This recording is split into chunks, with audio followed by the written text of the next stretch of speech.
Dieu n'a pas de problème que vous soyez son ami. Et vous pouvez d'ailleurs vivre la bonne amitié avec Dieu et une amitié qui durera toujours. Mais tu dois correspondre aux critères de Dieu pour être son ami.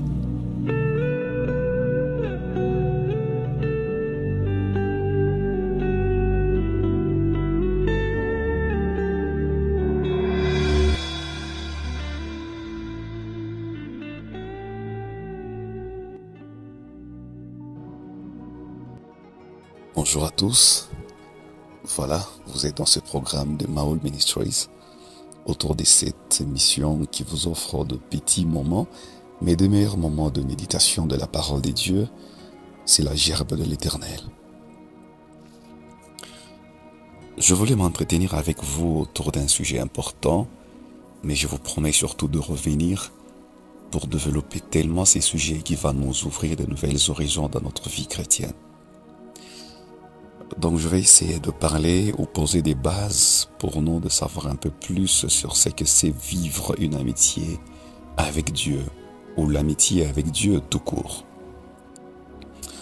D'entrée des jeux, j'ai défini l'amitié comme une disposition d'affection qui engage de manière réciproque deux ou plusieurs personnes.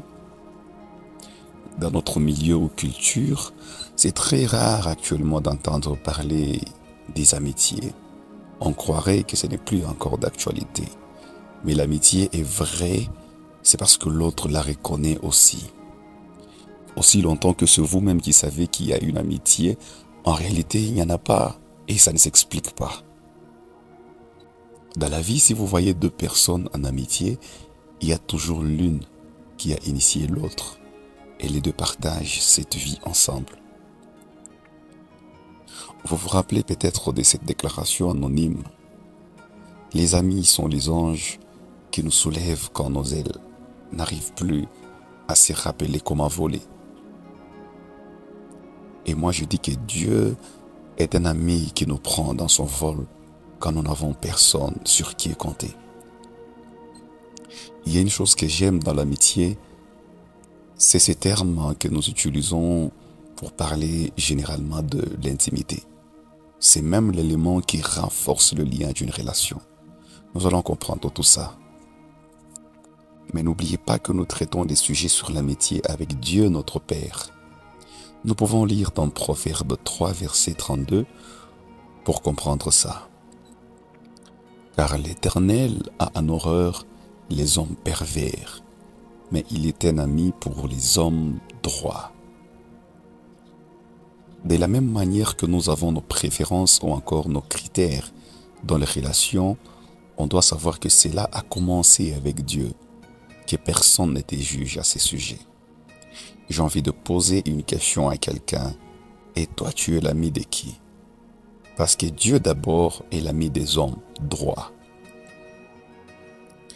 En parlant de l'amitié entre Dieu et l'homme dans ces versets, je compris que Dieu n'a pas de problème que vous soyez son ami. Et vous pouvez d'ailleurs vivre la bonne amitié avec Dieu et une amitié qui durera toujours. Dieu est un ami. Ça, tu ne le savais pas. Moi non plus. Vous pouvez comprendre que Dieu est l'auteur d'une amitié entre lui et l'homme. Mais tu dois correspondre aux critères de Dieu pour être son ami. Et il n'y a pas de mieux que d'être un ami de Dieu. Comme c'est doux, comme c'est bon. Je vais nous parler des avantages qui sont liés à cela. Et à l'issue de ces programmes, quelqu'un doit écrire une nouvelle histoire de sa vie avec Dieu.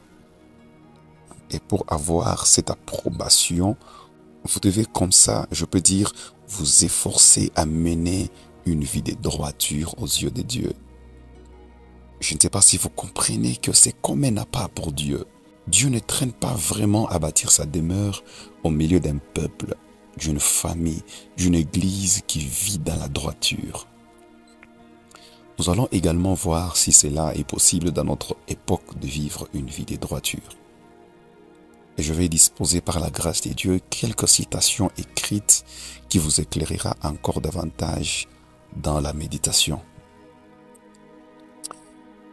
Ce fut un plaisir de partager ces petits moments avec vous.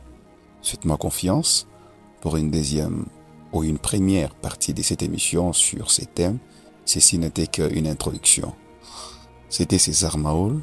Restez connectés, prenez soin de vous. Que Dieu vous bénisse et à très bientôt.